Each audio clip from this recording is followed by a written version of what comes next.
খবরদার ভিডিওটি টান দিবেন না। আমি দোয়াটি পড়ব, আপনারা শুনবেন, অথবা আমার সাথে সাথে ঠোঁটে ঠোঁট মিলিয়ে আপনারা পড়ুন। এই আয়াতটি পড়ার সাথে সাথে আল্লাহ তাআলা জীবনের সমস্ত গুনাহগুলা মাফ করে দিবেন, যেমন করে আল্লাহ তাআলা ক্ষমা করে দিয়েছিলেন হযরতে আদম আলাইহিস সালামকে।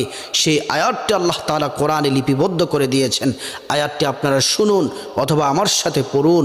রব্বানা যালামনা আনফুসানা ওয়া ইল্লাম তাগফির লানা ওয়া তারহামনা লানাকুনান্না মিনাল খাসিরিন। আল্লাহ তাআলা আমাদের জীবনের সমস্ত গুনাহগুলা আল্লাহ তাআলা মাফ করে দিন।